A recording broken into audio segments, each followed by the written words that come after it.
নমস্কার, আমি রিম্পি। আজ আমি আপনাদের সামনে আলোচনা করব বুক ধড়ফড় করলে আপনারা কি করবেন, আমি কি করেছি। দেখুন, অ্যাংজাইটি যাদের হয় তারাই বুঝতে পারছেন কতটুকু কষ্ট আর কতটুকু আমাদের ভয়ে কাজ করে। আমি বুক ধড়ফড় করলে এগুলো করেছি, আপনারা এগুলো করবেন। আমি যখন জানতাম না আমার কি হয়েছে তখন আমি বুক ধড়ফড় করলে হসপিটাল দৌড়াতাম। কিন্তু যখন জেনেছি যে আমার কি হয়েছে অ্যাংজাইটি বা ভয়ের জন্য, সেটা হচ্ছে আমি আর হসপিটাল যেতাম না। আমি কি করেছি, বুক ধড়ফড় করছে, আমি জানি সেটা ভয়ের জন্য, একটু সময় পরে আমার বুক ধড়ফড়টা কমে গেছে। আপনারাও এগুলো করবেন আর ভয় পাবেন না। আর বিশেষ করে আমি বলবো যাদের অ্যাংজাইটি রয়েছে, অ্যাংজাইটির প্রথম দিকে আছেন, ডাক্তারবাবুকে দেখাবেন এবং কাউন্সিলিং করাবেন। কাউন্সিলিংটা খুব দরকার। এখানে কাউন্সিলিং না করালে আপনারা বুঝতে পারবেন না আপনার সঙ্গে কি ঘটেছে। আমি যদি কাউন্সিলিং করাতাম না তাহলে তো সারা জীবনই হসপিটাল দৌড়াতাম। আমার বুক ধড়ফড় করলে মনে হতো যে আমি হার্ট অ্যাটাক করে হার্ট অ্যাটাক হয়ে যাবে। দেখুন, কাউন্সিলিং করেছি বলে তো বুঝতে পেরেছি, কারণ যাদের হার্ট অ্যাটাক হবে তারা মনে হবে না আগে। আমার মনে হয় যখন মাথা হাসবে মনে হয়, আর যদি তখন বা কিছুটা অ্যাংজাইটি ডিসঅর্ডারের জন্য হচ্ছে, তাহলে আপনারা কি করবেন, কাউন্সিলিং করাবেন এবং ধৈর্য ধরবেন। এখন আমাকে একজন কমেন্ট করেছেন কত আর ধৈর্য ধরবো। দেখুন, যতদিন পর্যন্ত সমাধান পাচ্ছেন না ততদিন ধৈর্য ধরতে হবে। আর দেখুন, শুধু এই অ্যাংজাইটির ক্ষেত্রে নয়, যখনই আমরা জীবনের ক্ষেত্রে অধৈর্য হয়ে পড়ি তখনই আমাদের সমস্যা দেখা দেয়। আমরা মনে করি আর কি যে অ্যাংজাইটির জন্য কতদিন ধৈর্য ধরবো। অ্যাংজাইটি একটা সমস্যা ঠিক আছে, কিন্তু জীবনের প্রত্যেকটা সমস্যার ক্ষেত্রে যদি আমরা ধৈর্য ধরতে পারি তাহলে সমস্ত সমস্যা আমরা সমাধান করব, একদিন না একদিন করতে পারবো।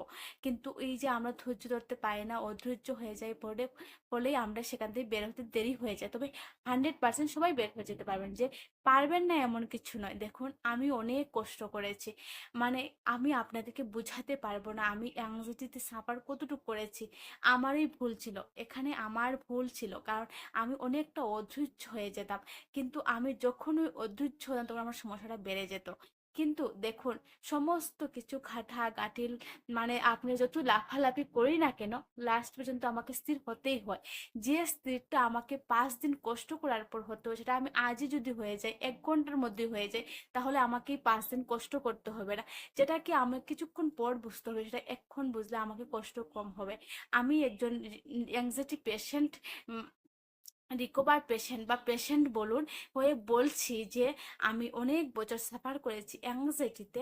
আমি নিজে বললাম, দেখুন, এখানে ধৈর্য ধরা ছাড়া কোনো বিকল্প রাস্তা নেই। যারাই ভাবছেন যে তার চেয়ে ভালো কোনো ট্রিটমেন্ট সবচেয়ে ভালো ট্রিটমেন্ট, এখানে একমাত্র অ্যাংজাইটির ক্ষেত্রে হচ্ছে ধৈর্য ধরা। এমন কোনো ম্যাজিক নেই যেটা সঙ্গে সঙ্গে কমে যাবে। আমি এমনও করেছি, আমার কাছাকাছি হসপিটালে আমি কাউকে না বলেও যেতাম। কারণ কি হয় জানতাম না যখন, কিন্তু যখন জেনেছি সেদিন তখন সেটা বন্ধ হয়ে গেছে। আমি কি করেছি, ধৈর্য ধৈর্য অনেকটা ধরতে হবে। শুধু আমি এটা বুঝেছি যে শুধু অ্যাংজাইটির ক্ষেত্রে নয়, জীবনের ক্ষেত্রে অনেক ধৈর্য ধরতে পারলেই আমরা একদিন সাফল্য পাবো। না না হলে সেটা হবে না। আর যখন আপনি অ্যাংজাইটি থেকে বেরিয়ে যাবেন, রিকভার হয়ে যাবেন, তখন বুঝবেন যে কতটুকু আনন্দ জীবনে, ছোট ছোট প্রত্যেকটা মুহূর্তকে আপনি উপলব্ধি করতে পারবেন। আর কথা হচ্ছে কি, যখন আপনার 95% রিকভার হয়ে যান, কি করে আমরা আরো তাড়াহুড়ো করি 5% কেন হচ্ছে না। কিন্তু যখন যখন আমরা 100% খারাপ চলি তখনও চলেছি, 5% যখন খারাপ আছে তখন সেটাকে মেনে নিতে পারি না। আসলে এখানে তো কখনো আমরা অসুস্থ ছিলাম না, মনের ভুল ছিল। ভুলগুলো যখন আমাদেরকে একজন ধরিয়ে দিলেন, তখন আমরা তাড়াহুড়ো করি যে কখন ঠিক হবো, কবে ঠিক হবো। এখানে এগুলো করবেন না। আমি একজন রিকভার পেশেন্ট হবে, এগুলো করবেন না, ধৈর্য ধরুন। আর প্রত্যেকটা কথা যাকে দেখাবেন, যে স্যারকে দেখাবেন, ডাক্তারবাবুকে ওনার কথাগুলো শুনবেন।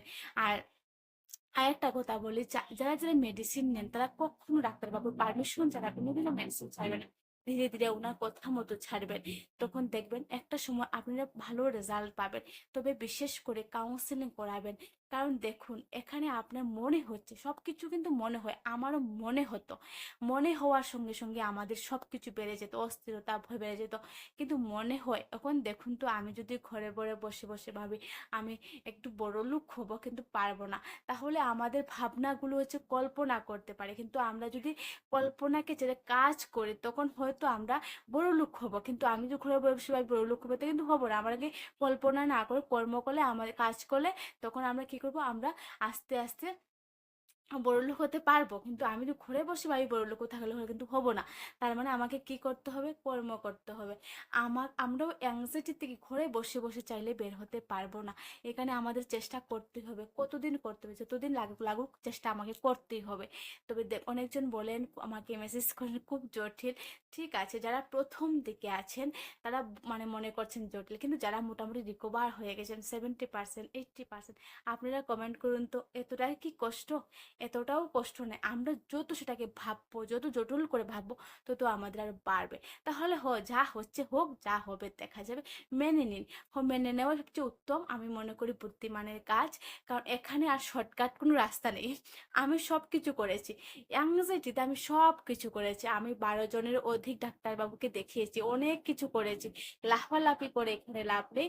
আরামসে সেটাকে রিল্যাক্স মোডে একদম বুঝতে হবে, জানতে হবে। যখন জেনে বুঝে যাবেন মিথ্যা জিনিসটা, তখন আর কিচ্ছু করার নেই, তখন শক্ত হাতে বাকি দিনটি কাটাতে হবে। যা হবে হবে, যা হবে দেখা যাবে।